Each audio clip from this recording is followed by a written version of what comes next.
सूरज हमारे solar system का सबसे बड़ा ऑब्जेक्ट है।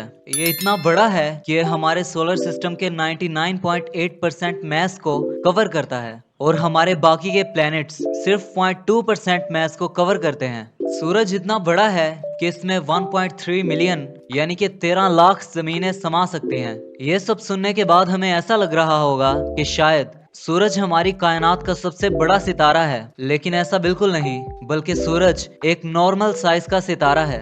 सिर्फ हमारी मिल्की वे गैलेक्सी में, जिसमें हमारा सोलर सिस्टम मौजूद है, सूरज जैसे हजारों सितारे मौजूद हैं। तो ऐसे ही बाकी गैलेक्सीज में, यूनिवर्स में, मल्टीवर्स में इस जैसे और इससे बड़े कितने सितारे मौजूद होंगे। लेकिन एक मिनट, क्या आप यूनिवर्स और मल्टीवर्स के बारे में जानते हैं? हमारी कायनात कितनी बड़ी है, इस चीज का अंदाजा लगाने की हम कोशिश करते हैं। ये मल्टीवर्स है और इसमें जो हमें छोटे दाने नजर आ रहे हैं, ये दूसरी यूनिवर्सेस हैं। इनमें से किसी एक यूनिवर्स को हम अपनी यूनिवर्स समझ के उसके अंदर जाने की कोशिश करते हैं। तो फर्ज करें कि ये हमारी यूनिवर्स है, जिसके अंदर हमारी मिल्की वे गैलेक्सी है। जब हम यूनिवर्स के अंदर दाखिल होते हैं तो हमें एक ऐसा जाल सा बना नजर आता है जिसे कॉस्मिक वेब कहते हैं। इस कॉस्मिक वेब के अंदर लाखों नहीं बल्कि करोड़ों गैलेक्सीज मौजूद हैं। इन करोड़ों गैलेक्सीज के अंदर एक गैलेक्सी हमारी है जिसका नाम मिल्की वे है। तो हमारी गैलेक्सी मिल्की वे के अंदर लाखों बल्कि करोड़ों सितारे मौजूद हैं, जिनमें से हर सितारे के गिर्द कम से कम एक सितारा जरूर घूम रहा होता है। इन्हीं में एक सितारा हमारा सूरज है, जिसके गिर्द हमारे प्लैनेट्स घूम रहे हैं, जिससे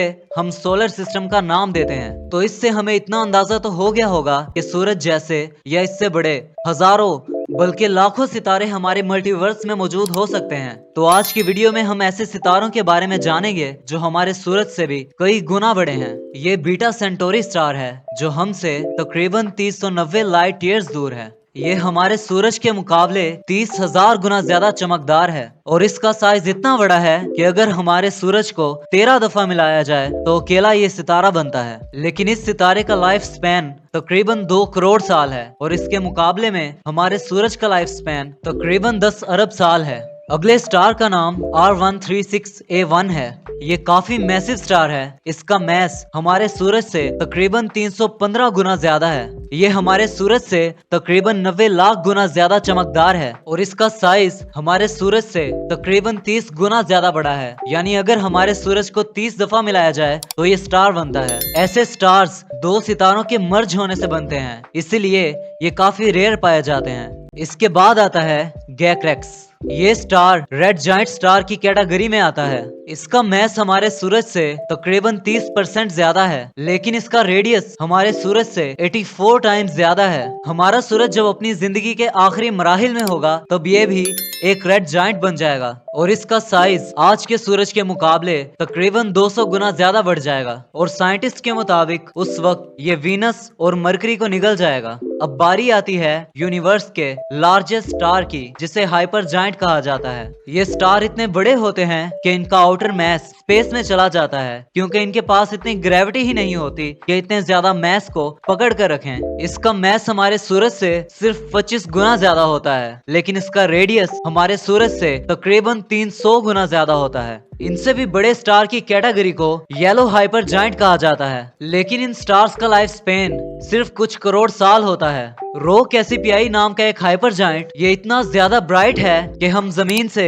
इसे बिना टेलीस्कोप के भी देख सकते हैं। ये हमारी जमीन से हजारों लाइट ईयर्स दूर है। ये इतना बड़ा है कि अगर हमारे सूरज की जगह ये स्टार होता तो हमारी जमीन इस वक्त इसके अंदर होती। इसका मैस हमारे सूरज से तकरीबन 30 गुना ज्यादा है, लेकिन ये हमारे सूरज से तकरीबन 500 गुना बड़ा है। ये स्टार्स इतने ज्यादा रेयर होते हैं कि आज तक साइंटिस्ट को सिर्फ 15 येलो हाइपर जाइंट्स ही मिले हैं। इसके बाद बारी आती है सबसे बड़े स्टार स्टीफनसन 218 की। ये स्टार एक रेड हाइपर जायंट स्टार की कैटेगरी में आता है। ये स्टार अब तक डिस्कवर किए गए स्टार्स में सबसे ज्यादा बड़ा है। इसका मैस तो हमारे सूरज से सिर्फ 10 गुना ज्यादा है, लेकिन इसका रेडियस हमारे सूरज से तकरीबन 2050 गुना ज्यादा है। स्टीफनसन 218 के सामने हमारा सूरज एक रेत के जरे के बराबर है। अगर स्टीफनसन 218 हमारे सूरज की जगह होता तो हमारे सोलर सिस्टम के तमाम प्लैनेट्स इसके अंदर होते। अगर आपको ये वीडियो अच्छी लगी हो तो चैनल को सब्सक्राइब जरूर कीजिएगा।